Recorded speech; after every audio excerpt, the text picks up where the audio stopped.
தெரியாம நீங்க சாட்சி சொல்றீங்க வந்து இல்ல நீங்க யாருன்னு கேக்குறேன். நீங்க யாரு? நீங்க எந்த செய்தியாளர்? நீங்க வந்து திட்டமிட்டு நீங்க பிஜேபி ஆளு ஏர்போர்ட் மூர்த்தியால் தூண்டி விடப்பட்டு இங்க வந்திருக்கிறாரு. நாங்க புகார் கொடுக்க போறதை தெரிஞ்சுக்கிட்டு நீங்க வந்து இங்க வந்திருக்கிறீங்க. மருத்துவமனையில் இருக்கிறது எங்களுடைய திலீபன் ஆயுதத்தால் தாக்கப்பட்டு பாதிக்கப்பட்டு இன்றைக்கு வந்து அந்த கத்தி கிளியிலிருந்து சட்ட கிழிஞ்சு நிக்கிறது எங்களுடைய ஜாகிர். அவருக்கு என்ன காயம்? இன்றைக்கு வந்து அந்த கத்தி கிளியிலிருந்து சட்ட கிழிஞ்சு நிக்கிறது எங்களுடைய ஜாகிர். அவருக்கு என்ன காயம்?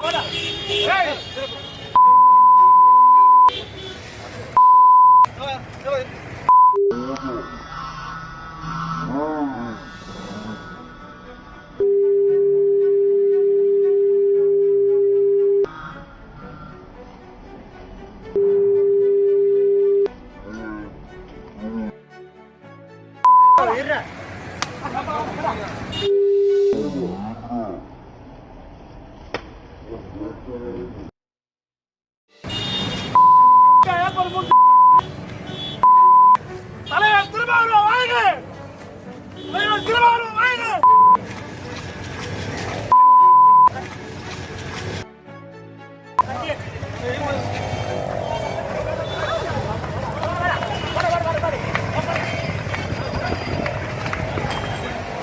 இப்போ இந்த வீடியோவை பார்த்தீங்க, இதில் யார் தாக்கப்பட்டார் என்பது தெளிவாக தெரியுது.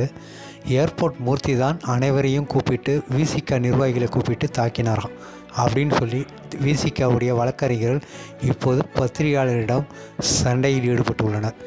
இந்த வீடியோவும் வெறும் வைரலாகி போயிட்டுருக்கு. விசிக மூஞ்சில காரிய துப்புறாங்க பத்திரிகையாளர்கள். இப்படி அங்க இருந்த எல்லாரும் விசிகாவை அவர் தெரிஞ்சே எல்லாரையும் வந்து அட்டாக் பண்ணும்பொழுது இவர்கள் உயிர் பிழைப்பதற்காக வந்து அங்கிருந்து ஓடி இருக்காங்க. ஓடினவங்களையும் துரத்தி வந்து கத்தியால வெட்டியிருக்காரு, கையால தாக்கி இருக்கிறார். இது வந்து திட்டமிட்ட ஒரு செயல். உங்க ஒருத்தனையாவது கொலை பண்ணாம விட மாட்டேன்னு கத்திருக்காரு. உங்க தலைவன் திருமாவனுடைய உயிர் என் கையில தான் போகும் அப்படின்னு கத்திருக்காரு. உங்களை யாரும் விடமாட்டேன்னு சொல்லி கத்திட்டு தான் அட்டாக் அடிச்சிருக்காரு. அது அங்கிருந்த காவல்துறைக்கும் தெரியும், அங்கிருந்த பொதுமக்களுக்கும் தெரியும். உங்களை போன்ற பத்திரிகையாளர்களும் அங்க குழுமி இருக்கிறாங்க. இப்ப பத்திரிகையாளர்கள் தடுத்து இருக்கிறாங்க. ஒரு சில பொதுமக்கள் ஒரு சிலர் வந்து ஒரு இளைஞர்கள் ஒருத்தர் கூட தடுக்கிறாரு. அதையும் மீறி இவர் வந்து அவங்கள வந்து கத்தியால வந்து தாக்குறாரு. கொல்லாம விடமாட்டேங்கன்னு கத்துறாரு. ஆபாசமான வார்த்தைகளை வந்து பயன்படுத்துறாரு. இது திட்டமிட்ட ஒரு கொலை முயற்சி. இந்த கொலை முயற்சி செய்த ஏர்போர்ட் மூர்த்தி மீது உரிய நடவடிக்கை எடுக்க வேண்டும் என்று சொல்லி பாதிக்கப்பட்டிருக்கிற மருத்துவமனையில் அனுமதிக்கப்பட்டிருக்கிற சிகிச்சையில் இருக்கிற திலீபனின் சார்பில் இன்றைக்கு வந்து நமது கமிஷனர் ஆபீஸ்ல நாங்க புகார் கொடுத்திருக்கிறோம். அவருடைய புகாரை நாங்க வந்து கொடுத்திருக்கோம். அந்த புகாரின் அடிப்படையில் நடவடிக்கை எடுப்பதாக முதல் தகவல் அறிக்கை பதிவு செய்வதாகவும் அவரை வந்து உரிய சட்ட நடவடிக்கைக்கு உள்ளாக்குவதாகவும் உறுதிமொழி கொடுத்திருக்கிறார். 7 நிமிஷம் விசிகாரங்க தான் ஃபர்ஸ்ட் அவர் அடிச்சு துரத்திட்டு வந்தாங்க. திட்டினதும் விசிகாரங்க தான் அடிச்சவங்க தான். 5 பேர் அடிச்சாங்க. அவங்க தான் ஆபாசமா திட்டினாங்க. அடிச்சது அவங்க தான். 7 நிமிஷத்துக்கு அப்புறம் தான் அவங்க வாங்கி கட்டி எடுத்தாங்க. நீங்க எந்த ஊடகம் சார்? இல்ல அது எப்படி வேண்டாம்? நீங்க யாருன்னு தெரியாம நீங்க சாட்சி சொல்றீங்க வந்து இல்ல நீங்க யாருன்னு கேக்குறேன். நீங்க யாரு?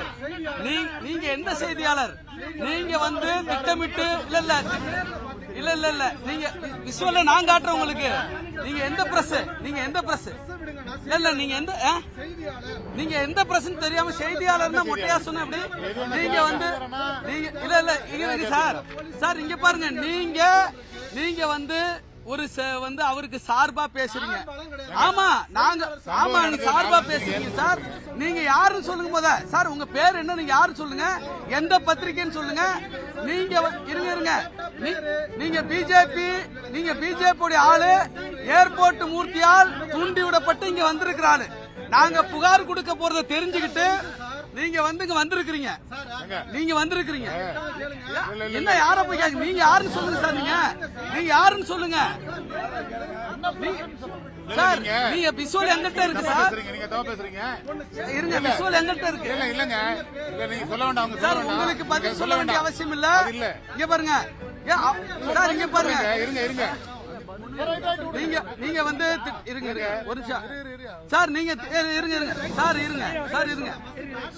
சார். சார் சார் அது கத்தியை எடுத்துட்டு வர சார். எங்கள்கிட்ட ஆயுதம் இருந்துச்சா? கட்டம் இருந்துச்சா? இருங்க ஏதாவது ஒரு சின்ன கம்பு இருந்துச்சா இல்ல ஆயுதம் இருந்துச்சா? சார் ஆயுதத்தால் தாக்கப்பட்டு இன்னைக்கு மருத்துவமனையில் இருக்கிறது எங்களுடைய திலீபன். ஆயுதத்தால் தாக்கப்பட்டு பாதிக்கப்பட்டு இன்றைக்கு வந்து அந்த கத்தி கிளியில இருந்து சட்டை கிழிஞ்சு நிக்கிறது எங்களுடைய ஜாகிர். அவருக்கு என்ன காயம் நீங்க சொல்ல முடியுமா? அவரு தான் பிளான் பண்ணி வந்திருக்காரு, ஆயுதத்தோடு வந்திருக்காரு. டிஜிபி ஆபீஸ்னு தெரிஞ்ச எந்த விதமான அச்சமும் இல்லாம வந்திருக்கிறாரு, கத்தி கொண்டு வந்திருக்கிறாரு. அப்படிப்பட்ட நபருக்கு நீங்க வந்து வக்காலத்து பேசுறீங்க, என்ன நியாயம் இது? நீங்க நான் உங்களுக்கு விஷுவல் தர்றேன், நான் உங்களுக்கு விஷுவல் தர்றேன் சார், நான் உங்களுக்கு விஷுவல் தர்றேன், நான் உங்களுக்கு விஷுவல் தர்றேன். இதா இருக்க விஷுவல் காட்டுங்க, இதா இருக்க சார். நீங்க உங்களை நம்ப முடியாது சார், உங்க விஷயம் நான் பார்க்கல, நீங்க அங்க இருந்த மாதிரி தெரியல சார். நீங்க யாருன்னே சொல்ல மாட்டேங்கிறீங்க.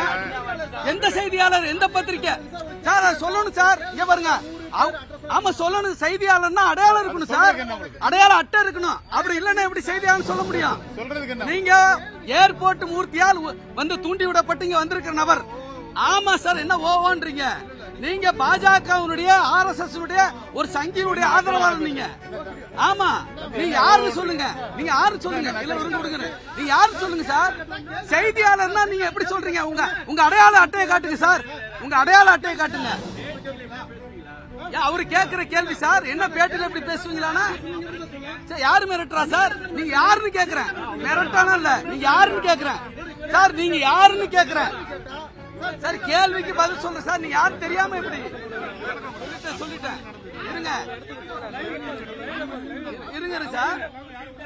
இல்ல அப்படி கிடையாது சார், நீங்க யாருன்னு கேக்குறேன்ல, நீங்க பத்திரிக்கையாளர் சொல்லணும்ல, நீங்க யாருன்னு கேக்குறோம்ல, நீங்க யாருன்னு காட்டுங்க. அப்புறம் இல்லன்னா எப்படி? இல்லன்னா இருக்கட்டும், இல்லன்னா எப்படி சார்? நீங்க பத்திரிக்கை, நீங்க கேள்வி கேளுங்க சார், நான் பதில் சொல்றேன். நீங்க சாட்சி சொல்றீங்க இங்க வந்து சார், நீங்க சாட்சி மாதிரி சொல்றீங்க நீங்க சார். நீங்க எந்த விதமான ஆதாரம் இல்லாம எப்படி பேசுவீங்க நீங்க?